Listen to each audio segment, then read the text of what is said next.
Pansinin mo ako. Dinalahan kita ng cute na kuneho. Nagsusot din siya ng pink na sombrero. Sa pinakamahusay lang sa inyo ito mapupunta. Kaya sige, mag-drawing na. Nagsimula na si Mary the Crammer na mag-drawing.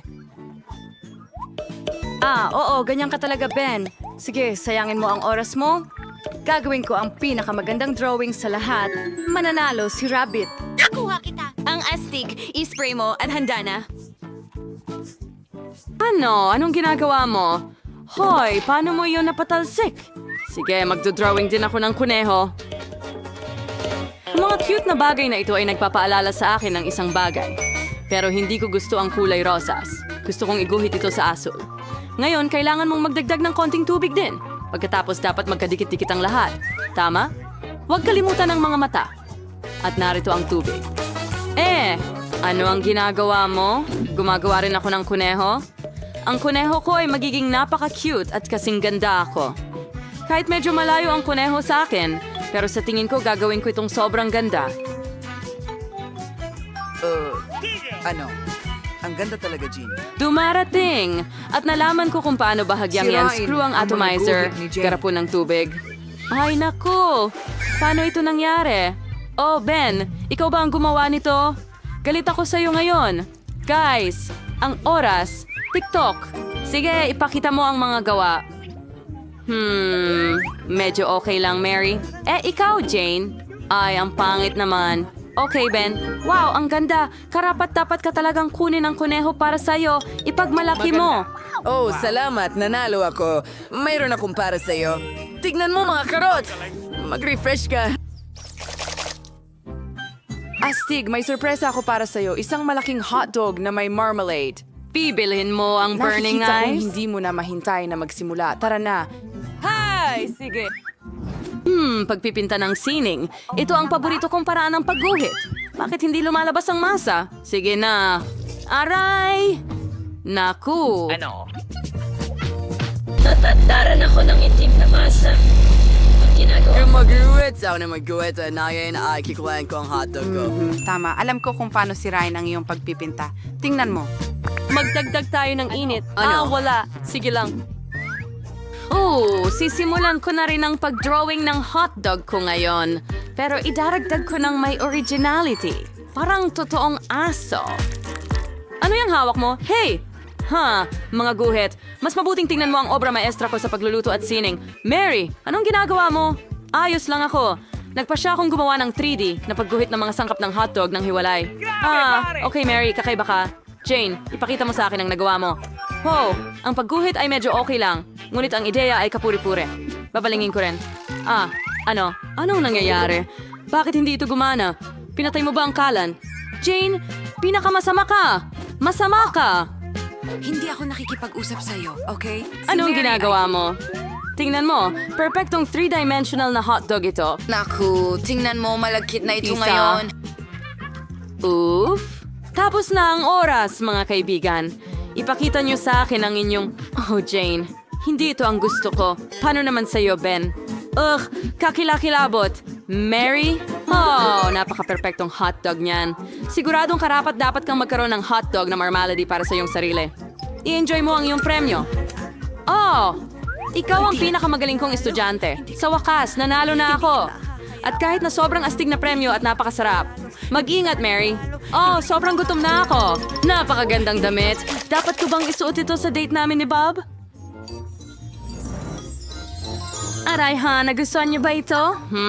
Kung gayon, paumanhin? Isang ito ay hindi for Ikaw. sale. Charmed po bang first? Hay nako! Sino ba ang nakaisip ng damit na ito? Ayoko na itong iguhit. Ang tanikala ay nagtatangkang sunugin ang isang bagay sa puno. Well, Sige. lumalabas na medyo maayos. Hindi naiintindihan ng mga babae Sining ng ang... pagsunog sa kahoy. May oras akong maglaro. Sige, tara na. May ideya ako. Susunugin ko ang isang eroplano. Isa akong ganap na profesional sa pagsusunog. Ginawa ng kapatid ko, ginawa ng tatay ko. Lolo ko, lolo sa tuhod, at lolo sa talampakan. Sa palagay ko nakuha mo na. Ayos, mahusay. Ako ang pangunahing tao. Kunin mo ang eroplano ko, ha? Dan, anong ginagawa mo? Abala ako, pero ayos lang. Tingnan mo, maganda ba? Tara na! Alexon, kakandao mo, Portal. Well, salamat. Madali lang. Tara na, pag-drawing ng damit. Parang isang piraso ng cake lang. Ilan sa mga detalye, wantiway. Malapit na matapos. Narito, Mary. Salamat. Malapit nang maubos ang oras. Mga kaibigan, ipakita niyo sa akin ang inyong ginawa. Hindi akin ito. Oh, Ben, ikaw ay talagang... Mary, magaling na trabaho. wala akong Lamit, ginawa. hindi ko kaya. Oh, sige. Jane? Oh, oo. Ito'y... Hindi talaga maganda ang itsura. Tapos ikaw ang... Gusto mo? Nakakagulat. Hindi akin ito. Kay Mary ito. Tara na, huwag mahiyain. Ano? Tara na, huwag mo akong pagtawanan. Ang bagong habang ikaw ay... Hindi gusto yung candy machine na ito? Well, depende. Paras ako ng kaunti gamit hindi ka naman mag-aalala, di ba? Sarap. May sneakers ako. Tumatakbo ang oras, mga kaibigan. Ay, Napakasarap. halikayo. Iguhit ninyo ang mga pinta ninyo. Sige, tingnan mo kay Mike. Nasa akin ka, Mary? Tama na, Ben. Talaga akong abala. Huwag mo akong gambalain. Kaya kong Perfectong makinis. At akin na ang vending machine. Marunong akong magmaneho. 3D. Anong ginagawa mo? Ay, naku! Ben, ops. Pasensya na, hindi ko sinasadya. Alam ko kung paano gumuhit. Iguguhit ko lang ang labas. At pagkatapos, ano? Ano ang ginagawa niya? Kailangan kong mas mabilis. Oh, sige na. Tapos na ang oras. Ano? Klase? Ilan? Tapos na ang oras. Ano? Mary. Ano ito? Oh. Sorry. Kumusta Ikaw, ka? Jane. Hindi masama. Pero hindi lubos na perpekto. Paano naman ikaw, Ben? Ito ay tunay na obra maestra. Nakuha ko na ang vending machine. Heto na. Ang astig. Nakuha ko na ang mga ito. Lahat ng mga candy ngayon. Tara na. Ito.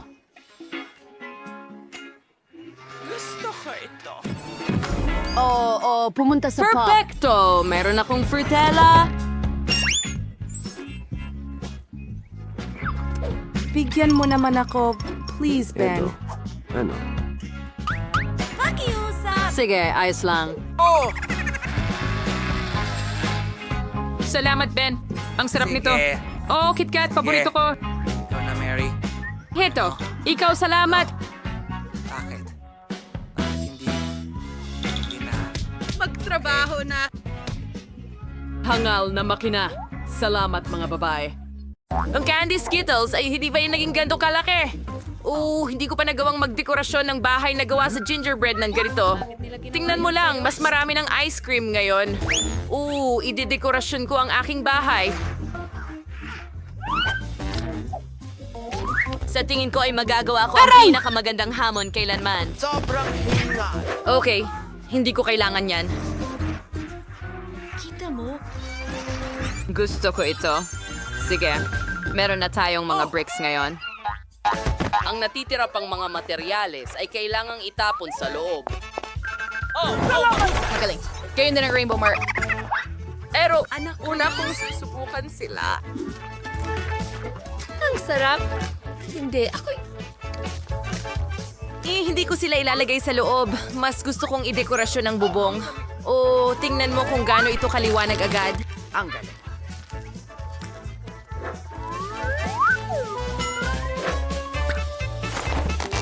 At para hindi tangay ng hangin ang mga marmalade na ito, gagamitin ko ang Skittles.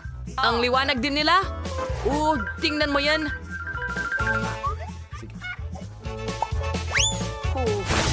Ngayon ay oras na para sa mga candy cane. Hoy, sa Mga inyong cane na lahat! magpapalamuti sa bahay mula sa labas at kahit pula at puti.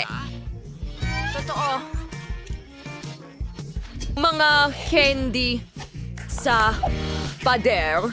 Tingnan mo yan, oh. Ang liwanag-liwanag din, napakaganda. Pero hindi lang iyon. Mas marami pa sa mga lollipop na ito. At hindi lamang ang mga iyon, hindi natin dapat kalimutan ang tungkol sa tubo.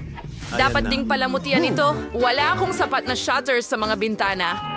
Ayos lang ang chocolate bar ni Brian. Hindi niya naman ito kailangan. Aba, sa liwanag ng araw, nananakaw ang tsokolate. Pasensya na. Ang tsokolate, by the way, ay napakasarap. Ito ang perpekto para mas gawing cute ang mga bintana ko. Napakasarap. Sige, basagin natin para sa mga bintana. Handa na! At lagyan ng mas maraming candy. Aba, halos handa na ang bahay ko. Tapos na ako. Ngayon, ako na. Umpisahan natin sa marmalade tiles. Aray! Ang sakit! Mga tanga ng jelly beans! Sana naman gumana ng maayos ang palamuti sa pader na ito. Sige, tingnan natin kung paano ito magiging. Ang bigat. Okay, hindi masama. Sa tingin ko, hanay ka na ito. Magaling ako sa pagkakaroon. Ice house. Sa tingin ko, maganda ang itsura. At ngayon, ang pangunahing bagay ay Oreo dito. Salamat. Tingnan mo, 2 malalaking cookies at may ilang maliliit dito.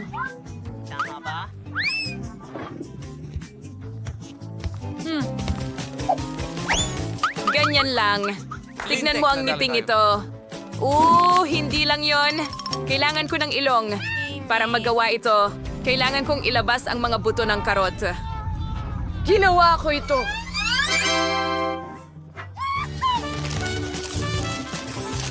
Narito na. Ang binhi ng karot. Itanim natin ito. At sa isang balde. At dapat lumaki ang isang higanting karot. Okay, perfecto. Kailangan ko ngayon ng tubig. Narito ang karot. Perfecto! Kailangan ko itong hilahin ngayon. Paano ko gagawin yon? Ang hirap gawin yan. Ryan! Halika dito. Kailangan ko ng tulong mo. Pwede mo ba akong tulungan alisin itong karot? Hindi, mahirap naman talaga. Isali na rin natin si Phoebe. Tara na! Dito! Tulungan mo kaming hilahin! Sige! Yay! Nagawa natin. Maraming salamat. Tawagan mo ako anumang oras. Ang berdeng buntot ay hindi kailangan. Alisin natin ito. At narito ang mismong karot. Tingnan mo ang aking snow mat. At ngayon sa bubong, magkakaroon ako ng malaking sombrero. Napakabigat din nito. Mag-ingat. Oo?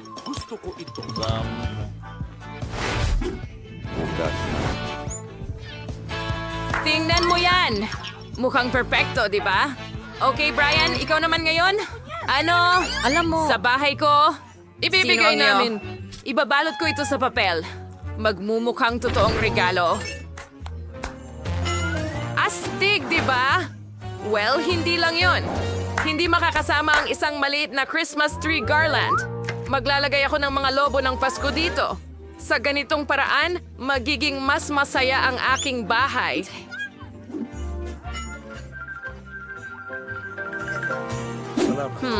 Ano pa ang dapat kong isabit? Oo nga. Mga bola. Astig. Sige. Ano pa ang meron ako dito? Flashlights. Well, magiging talagang magiliw din sila. Sa palagay ko, mas maganda ang bahay ko kaysa sa'yo. Ano ang gagawin natin susunod? Ang libro, sabihin mo sa akin. Oo, panahon na para magdekorasyon ng mga bakuran. Madali lang iyon. Unang-una, magdadala ako ng sleigh na may mga regalo. Kukuhanin ko ang bubble gum. gamitin Mag-ingat ito ka. para gumawa ng maraming artificial na niyebe. Ano yan?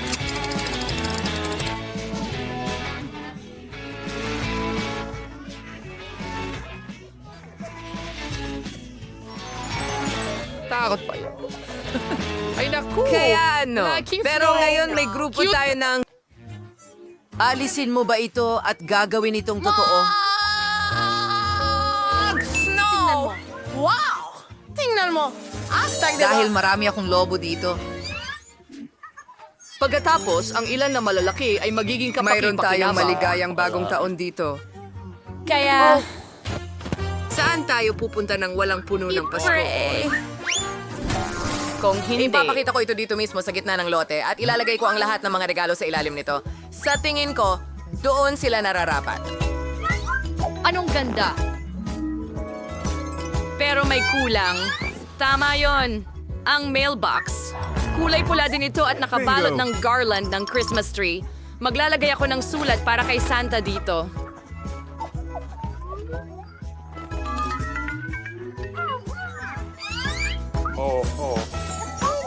Malaking bagay. Gagawin kong mas maganda ang bahay. Yan ang aking Christmas tree ay hindi simple kundi tsokolate. Ganun lang. Pagkatapos, makakain ko ito. Ganun lang.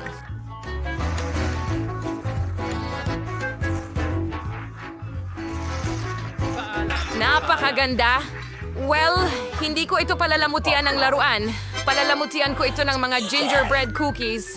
Boys, pwede ko kayong papakin pero siguraduhin may matitira para sa akin para sa puno ng Pasko. Ayan na, oh, at ang mga regalo ko ay nakakain din. Pero, hindi lang iyon. Kukuha ako ng ilang pandikit na candy at mukhang mga selyo ito dito. Ilalagay ko ang isang baluktot na tsokolate sa kanila at magiging isang bangko ito.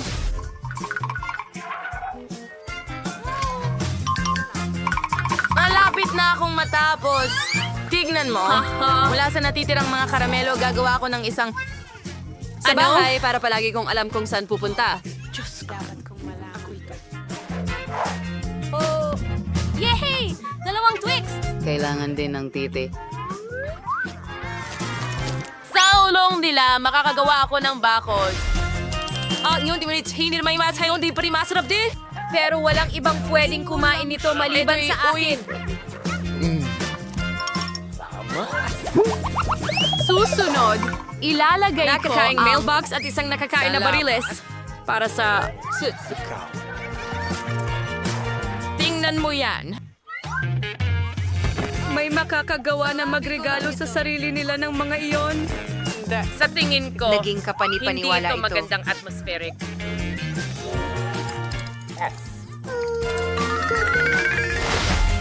Yay, Dan! Ano pa ang hinihintay mo? Agad mo nang ayusin ang iyong bahay! Magdekorasyon. Oh, panahon na. Kailangan ko munang maghukay ng kaunti sa niebe. Kailangan ko itong gawin para maging yellow slide. Handa na ang liwanag na ito. Ngayon, igugulong ko na ito lahat sa niebe. Oh, ayan na! Hindi lang maganda ang teritoryo ko, kundi napakasaya rin. Ikaw. Isang slide ay malinaw na hindi sapat. Well, magkakaroon ako ng snowman dito din. Oh, shit. Okay, halos tapos na ako. Yay, 3 bola dito at ngayon gagawa ako ng nguso. Para mas kapani-paniwala, magdadagdag ako ng mga candy.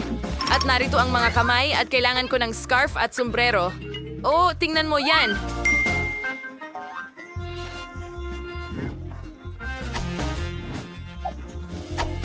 Mukha itong cute. Pero hindi rin iyon sapat. Kailangan ko ng malaking tambak ng snow. Ang hirap. Ano nga ba ang hindi mo gagawin para sa pagdekorasyon ng bahay, di ba? Well, gagawa ako ng hugis gamit ang chainsaw na ito. Yay! At ito ay magiging isang Christmas tree. Oh, ito ay ilalagay ko rito at... Hanggang matsunaw. Oh, ang ganda. Napakabigat pala nito. Kailangan itong ilapit sa bahay at palamutian ng asul na nagliliyab na laso.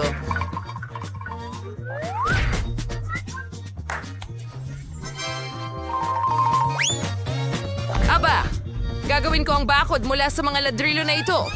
Oo, perpekto para sa dingding, kaya perpekto rin para sa bakod. Ang natitira na lang ay itong mailbox na gawa sa yelo. Handa na rin ako. Ano ang susunod? Ang libro. Oh, sige.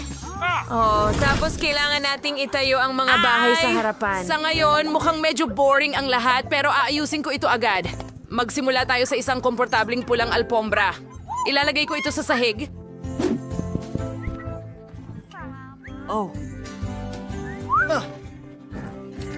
Napakalambot nito. Perpekto! Sunod, kailangan ko ng mga troso. Marami nito at sobrang bigat. Pero sa tulong nila, madedekorasyonan ko ang mga dingding.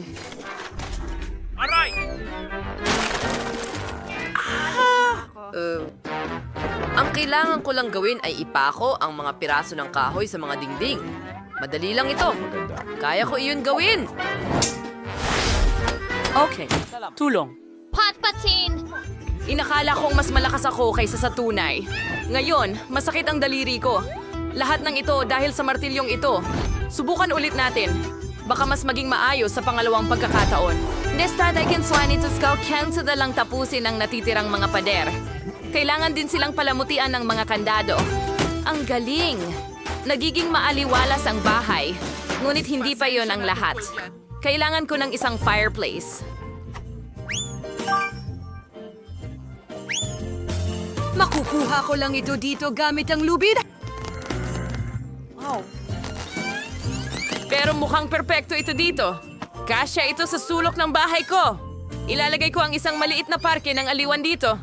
Tingnan mo, gumagalaw ito. Sa tingin ko magandang dekorasyon ito. Susunod, kailangang isabit ang mga botas sa lugar. Santa. Kaya lagyan natin ang mga regalo ang mga so. Kailangang lagyan ng dekorasyong tinsel ang mga dingding.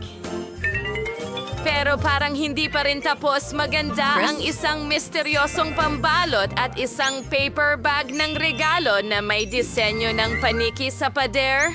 Tingnan mo yan!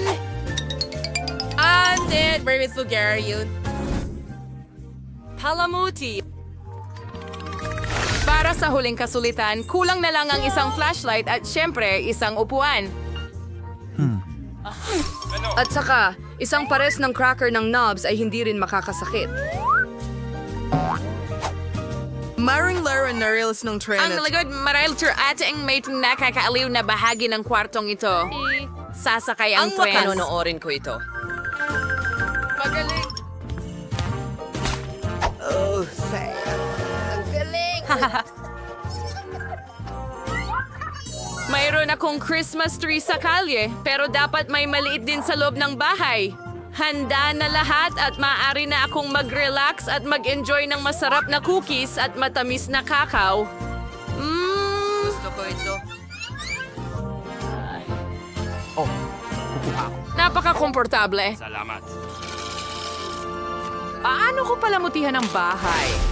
Kailangan kong simulan sa sahig. Sa tingin ko, ang isang tsokolate angkop dito. Maglalakad ako gamit ang mga ito. Oh, kahanga-hanga sila. Susunod, kailangan ko ng kremang na ihahatid na pala. Gamit ang kremang ito, idedekorasyon ko ang mga pader ng bahay. Napakaganda! Ngayon ay maglalagay ako ng strip ng Skittles candies sa sahig. At isasabit ko ang caramels at canes sa mga dingding, pati na rin sa labas.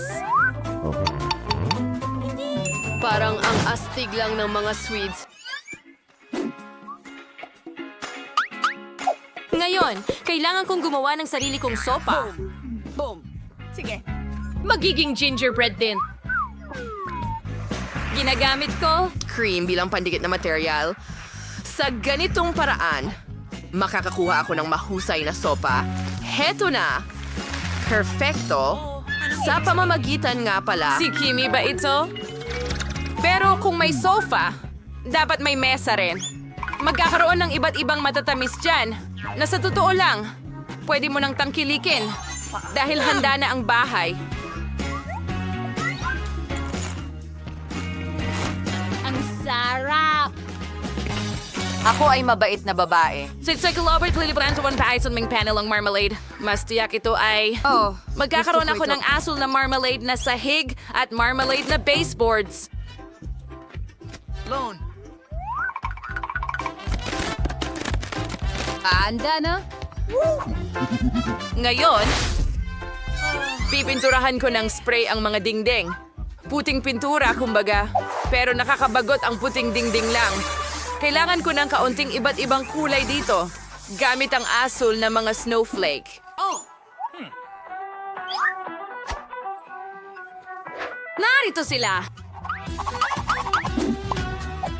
Perpekto! Ngayon uupo ako dito sa asul na upuan. Astig na bagay ito na perpektong umaangkop sa interior. At magkakaroon din ako ng istante na may parehong kulay kung saan ilalagay ko ang dalawang kaibig-ibig na snowman. Sa tingin ko, lumabas itong astig. Pero ano nga ba ang buhay kung walang TV? Kailangang mayroong ilang uri ng libangan. Ang TV ay ilalagay sa mesa sa likod. Palagi kong mapapanood ang paborito kong mga hamon dito.